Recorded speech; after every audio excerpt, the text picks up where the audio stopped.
Luis del Pino es Radio Libertad.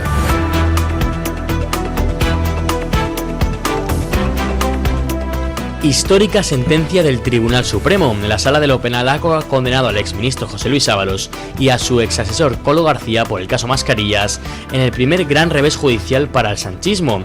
El alto tribunal impone a Ábalos 24 años y 3 meses de prisión y a Koldo García 19 años y 8 meses, en línea con la petición de la Fiscalía. Ambos permanecen en prisión preventiva desde el pasado 27 de noviembre. El empresario Víctor de Aldama ha sido condenado a 4 años y medio de cárcel, aunque el Supremo suspende la ejecución de la pena por su colaboración con la justicia. La sentencia, aprobada por unanimidad tras el juicio iniciado el 7 de abril, concluye que Ábalos, Koldo García y Aldama integraron una organización criminal dedicada al cobro de comisiones ilegales por la adjudicación de contratos de mascarillas durante la pandemia. El fallo los considera responsables de delitos como organización criminal, cohecho, tráfico de influencias, malversación, falsedad documental y prevaricación. Bueno, todo el mundo dice hoy que se ha condenado a Ábalos a 24 años de cárcel. No, no es verdad. A quien se ha condenado es al secretario de organización del Partido Socialista. Porque eso es lo que era Ábalos en el momento de los hechos. Sí, es verdad. No han juzgado al Partido Socialista, por tanto han juzgado a la persona José Luis Ábalos, sí, lo que ustedes quieran. Pero José Luis Ábalos no podría haber cometido los delitos por los que ha sido condenado a 24 años de cárcel si no hubiera sido ministro de Transportes del gobierno socialista y secretario de organización del gobierno socialista. Es más, pues todos sospechamos que Ábalos no podría haber hecho lo que hizo de no haber contado al menos con la complicidad pasiva de Pedro Sánchez. Y digo al menos porque la otra posibilidad es que Pedro Sánchez lo ordenara. Pero eso es algo que alguien puede sospechar, pero aún no está demostrado. Luego hablaremos un poquito de ese tema. El caso. Confieso que me ha sorprendido la sentencia. Yo esperaba que hubiera una sentencia, pues en fin, fuerte. Pero caramba, ha ido mucho más allá de mis esperanzas más optimistas. Al final, el tribunal ha aceptado las penas que la Fiscalía pedía, que eran unas penas relativamente elevadas. Las de Ábalos, las de Koldo. A Aldama también se le condena a un número de años importante, 4 años y medio, pero por su colaboración con la justicia se suspende la pena. No tendrá que ingresar en la cárcel, ¿no? O mejor dicho, no tendrá que ingresar otra vez en la cárcel. Ábalos y Koldo están en la cárcel y en la cárcel se van a quedar. El problema que tiene que te juzgue el Supremo, pues es que no tienes otra instancia a la que recurrir. Pero bueno, Ábalos lo tenía fácil, podía haber dimitido de su puesto de diputado, haber presentado la renuncia antes de que la causa se aproximara a su final. No quiso hacerlo, pues ha perdido usted una instancia. ¿Qué le vamos a hacer? Lo más importante es echar la vista atrás y ver cómo comenzó todo esto, porque todo esto comenzó con una serie de informaciones que sacó, por ejemplo, Ketty Garat en The Objective, allá por el año 2021. Fue cuando empezaron a salir a la palestra, fue cuando empezó a conocerse por parte de la opinión pública el peculiar ritmo de vida que tenía Ábalos, sus querencias por las fiestuquis, su manejo de un dinero que no se sabía muy bien de dónde salía. Noviembre de 2021. El Partido Socialista estuvo pues prácticamente 2 años manteniendo a Ábalos. Estuvo 2 años sin expulsarle del partido. ¿Lo recuerdan ustedes? Incluso hubo grandes aplausos en el hemiciclo a Ábalos, grandes defensas a Ábalos. Por cierto, alguna de esas defensas venía del PP. Esa imagen dantesca de González Pons en un debate en las generales de 2023, afeándole al diputado de Vox, Flores Juberías, que hablara de la vida privada de Ábalos, que si no le daba vergüenza, que él iba a defender a Ábalos, decía González Pons. Imagino que todos estos que defendían a Ábalos y hacían grandes alaracas defendiendo su inocencia, presentarán la dimisión mañana, ¿no? Al final, pues Ábalos era parte de una organización criminal. Era un corrupto de tomo y lomo, era un malversador. Bueno, está bien, ¿verdad?, que el tribunal haya dejado claro que ese tipo de conductas se castigan y se castigan con dureza. Importante además porque es un mensaje a Sánchez, y ya es el segundo. El primero fue la condena a García Ortiz, ahora la condena a Ábalos y Koldo. Y el mensaje que se lanza es enormemente importante para la única audiencia que a Sánchez le importa, que son sus compañeros de partido y los corruptos del PSOE. El mensaje que acaba de lanzar el Supremo es: Pedro Sánchez no os puede proteger. Vamos a por vosotros y vais a pagar por los delitos cometidos. Ese mensaje para Sánchez es letal, ahora lo comentaremos con la siguiente noticia, pero hay un segundo mensaje aún más letal en la sentencia del Supremo, que es que libran de la cárcel a Aldama. Con lo cual, lo que se le está diciendo a otros es: si nos ayudas a llevar a la cárcel a los políticos corruptos, pues es posible que te libres de la cárcel tú. Y en estos momentos imagino que hay al menos dos personas que están haciendo cálculos de qué les conviene. Una es Leire Díez y la otra es Julio Martínez, el testaferro de Zapatero. Si miran la condena del caso Mascarillas, pues imagino que lo tendrán claro. Si colaboran, van a evitar la cárcel. Si no colaboran, les va a pasar lo que a Koldo, que se van a comer una serie de años en prisión que van a impedir que hagan vida normal con su familia. Que cada cual elija lo que quiera. Por cierto, no es Aldama el único que ha colaborado con la justicia y con eso ha tenido un trato de favor. Hay otra persona en esa causa de las mascarillas que ha sido fundamental para basar en datos sólidos las condenas a Ábalos y a Koldo. Me refiero a Jessica, la ex amiga de Ábalos. Su testimonio ante el tribunal ha sido fundamental, según reconoce la sentencia. Y también Jessica se ha ido de rositas. De hecho, no ha llegado a ser ni acusada. Y eso que fue beneficiaria de dinero público. A lo mejor es que se está poniendo de moda lo de colaborar con la justicia. Pues mira qué bien.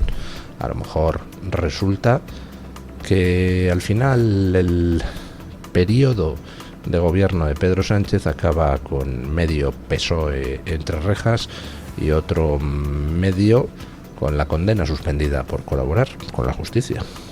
Bueno, ¿cómo ha reaccionado Pedro Sánchez a esta condena histórica a Ábalos, Koldo y demás?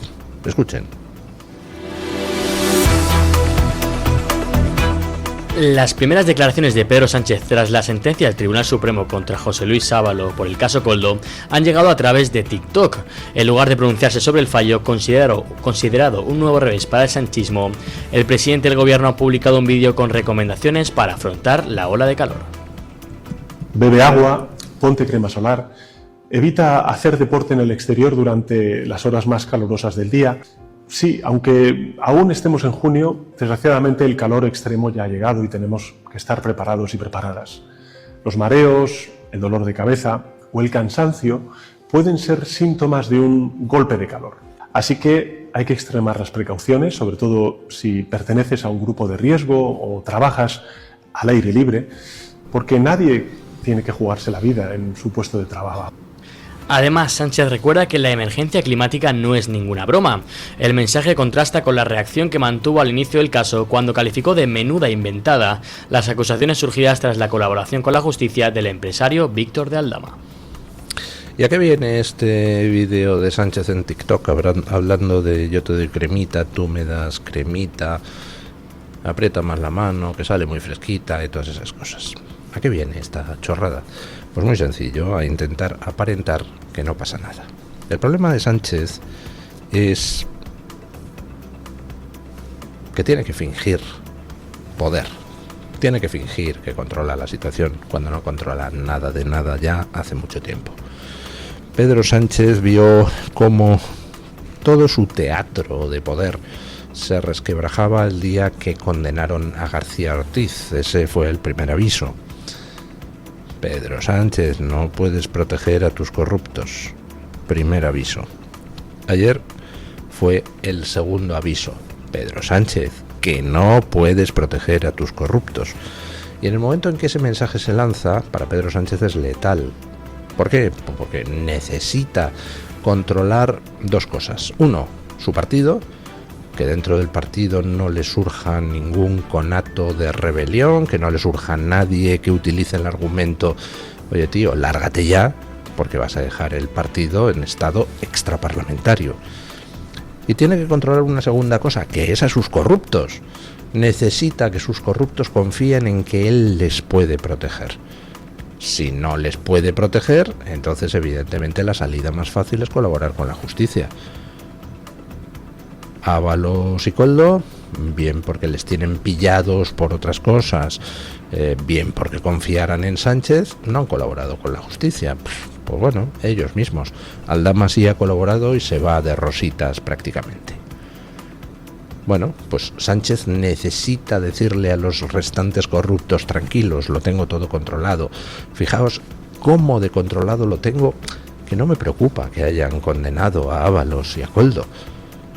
Así que os hablo de cremitas y de olas de calor. Ese es básicamente el mensaje que intenta lanzar Sánchez.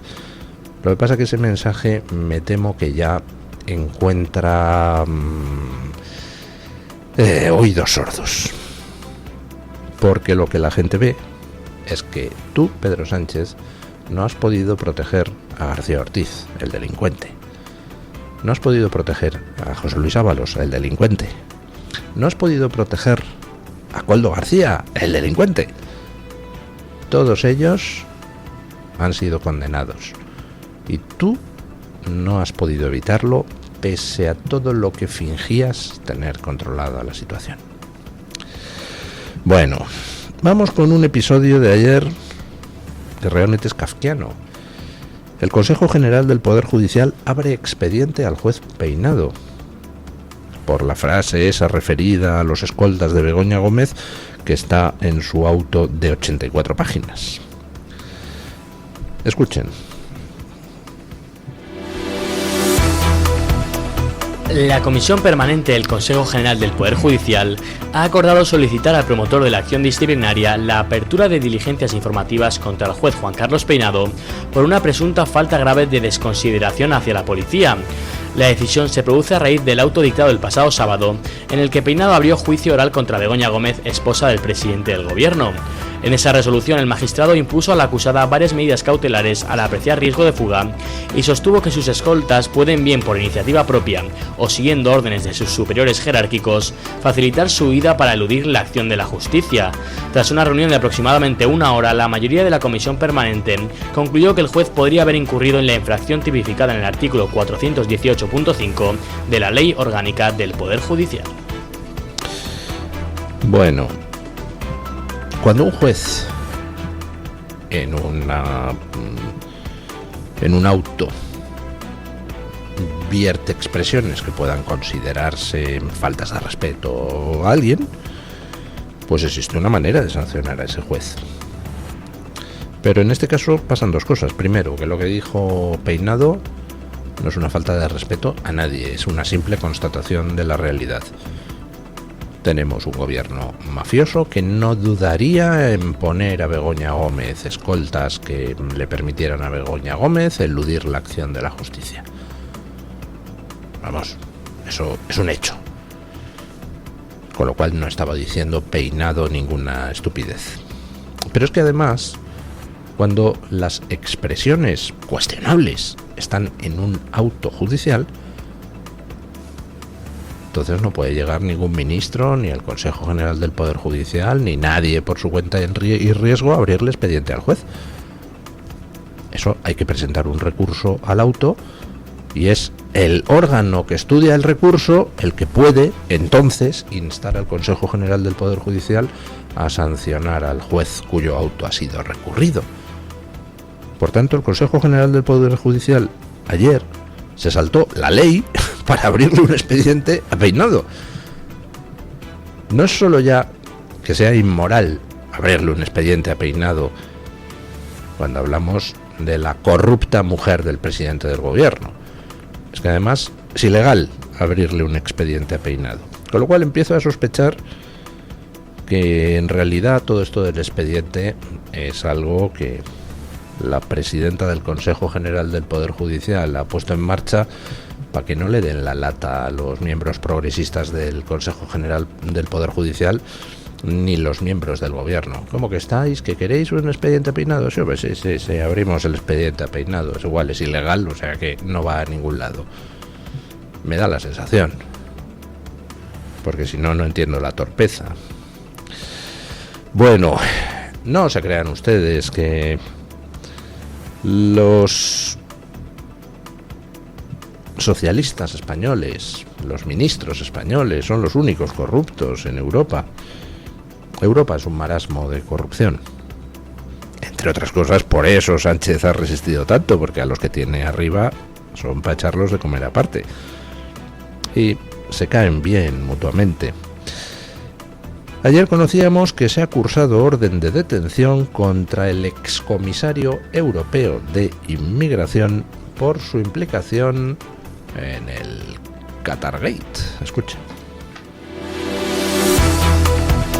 La Fiscalía Federal belga ha emitido una orden europea de detención contra el excomisario europeo griego Dimitris Avramopoulos por su presunta implicación en el Qatargate. Avramopoulos fue comisario de inmigración entre 2014 y 2019.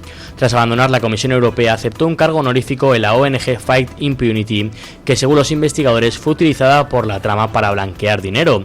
El caso, considerado el mayor escándalo de corrupción de la política comunitaria, estalló en diciembre de 2022 con registros en Bruselas, detenciones e importantes incautaciones de dinero en efectivo. Hoy diputado en el Parlamento griego, Avramopoulos niega cualquier implicación y sostiene que su actuación fue revisada y avalada por la Comisión Europea. Sin embargo, la Fiscalía asegura que entre 2021 y 2022 recibió 73.000 euros por prestar su imagen a Fight Impunity, una de las piezas clave del presunto entramado corrupto. Bueno, la verdad es que lo tiene todo la noticia. Resulta que el excomisario europeo de inmigración, es decir, uno de los responsables de poner en marcha la criminal política de inmigración que está destruyendo Europa, pues era él mismo un criminal. No se crean que es una casualidad. Estamos hablando de políticas criminales implementadas por criminales, por gente que o bien actúa criminalmente por su ideología, los menos, o bien actúa criminalmente porque pone el cazo. Pero además es que el buen señor resulta que cogía y cobraba el dinerete del Qatargate, dinerete por defender los intereses de un Estado extranjero, a través de una ONG que se llamaba Fight Impunity, lucha contra la impunidad. ¡Tócate las narices! Una ONG llamada Lucha contra la Impunidad era el vehículo para canalizar las comisiones de la corrupción del Qatargate. Es muy bonito, ¿verdad? Bueno, lo de las ONGs es algo que debería ser ilegalizado directamente. Mejor dicho, debería prohibirse que un solo euro, dólar, libra de dinero público fuera a esas cosas llamadas ONGs, que no son más que un invento de los políticos corruptos para crear estructuras paralelas no sometidas al control económico de la administración, para canalizar dinero hacia allí y ese dinero luego utilizarlo para lo que quieran, para quedárselo ellos, para repartir amiguetes, etcétera, etcétera, etcétera. Lo de las ONGs es exactamente la misma estructura que montó el PSOE con los ERES en Andalucía. Crear una administración paralela no sometida a las auditorías de la administración pública ni a los controles económicos de la administración pública para canalizar dinero hacia allí y luego repartir y utilizar ese dinero como te dé la gana. Es una estafa. Es un puenteo del sistema, puenteo de los controles del sistema. Y no debería ir un euro público a ninguna ONG. No debería ir ni un solo euro público a ninguna organización que no esté sometida a los controles económicos de gasto de la administración. Bueno, el Senado americano acaba de aprobar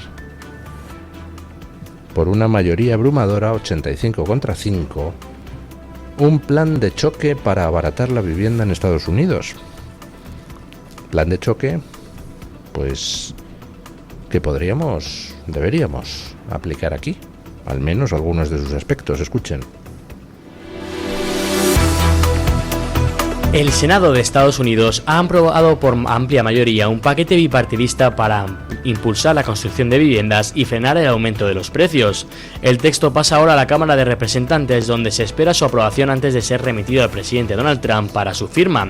La iniciativa, promovida por el senador republicano Tim Scott y la demócrata Elizabeth Warren, salió adelante por 85 votos a favor y 5 en contra. La denominada Lake Road hacia la vivienda del siglo XXI reúne más de 45 propuestas para acelerar la construcción de nuevas viviendas, reducir trabas burocráticas, fomentar la rehabilitación de inmuebles antiguos e incentivar a los gobiernos locales a ampliar la oferta residencial. Uno de los puntos más controvertidos limita la compra de viviendas unifamiliares por parte de grandes inversores. Las empresas que ya posean más de 350 inmuebles de este tipo no podrán adquirir más. Bueno, las medidas más importantes del paquete son medidas para pensar. Primero, se eliminan trabas medioambientales. Con el asunto de la estafa climática, con la excusa del planeta, el Greta Thunbergismo y todas esas chorradas, lo que se ha hecho en todo Occidente es imponer una serie de restricciones que han tenido como consecuencia directa encarecimiento del precio de la vivienda. No es casual. Se ha ido a propósito a encarecer el precio de la vivienda con esas restricciones para destruir a la clase media occidental, y lo están consiguiendo. En segundo lugar, el paquete que ha aprobado el Senado americano pone restricciones a la compra de inmuebles por parte de grandes fondos. Fíjate qué cosas. Y me parece estupendo, porque se está produciendo en el mercado una intervención por parte de los grandes fondos que al final hace que la gente de a pie no pueda comprarse una vivienda, que ya estaban caras por todas las restricciones burocráticas y climáticas y la madre que los parió, y encima llegan grandes fondos y se compra todo el parque existente. Claro, tú te quedas sin poder comprar una vivienda a un precio asequible. Oiga, si a esto le añadiéramos dejar de controlar el suelo y que los ayuntamientos dejaran de poner impuesto revolucionario en forma de y ahora para construir me tienes que dar una dotación de 3 polideportivos y no sé qué, si juntáramos todo eso, el problema de la vivienda en España empezaría a encarrilarse. Y ya si le añadimos lo que está pasando en Estados Unidos, de a todos los ilegales mandarles con mucha amabilidad a su casa, pues oiga, a lo mejor resulta que empezaban los jóvenes a poder comprarse una vivienda aquí en España. Bueno, vamos con la noticia de interés general del Banco de Santander con Izam Garbín.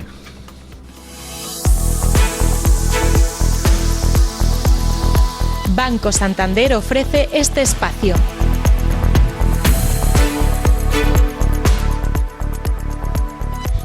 Mérida crea el laberinto victoriano más grande de España. Este espacio cuenta con más de 6.000 metros cuadrados de extensión y se ha consolidado como una experiencia de ocio única para los turistas. Su creador, Alberto Hernández, ha reconocido que durante el proceso de construcción llegó a perderse en varias ocasiones debido a la altura alcanzada por las plantas que lo conforman. La experiencia completa suele durar entre 1 hora y hora y media. Además de encontrar la salida, los participantes tienen la misión de localizar 8 pequeñas figuras de animales escondidas en distintos puntos. Esta atracción complementa además el importante patrimonio histórico de Mérida, conocida por su legado romano y su relevancia cultural. La combinación de historia, naturaleza y ocio convierte al laberinto victoriano en un reclamo cada vez más popular para quienes visitan la ciudad. Banco Santander ha ofrecido este espacio.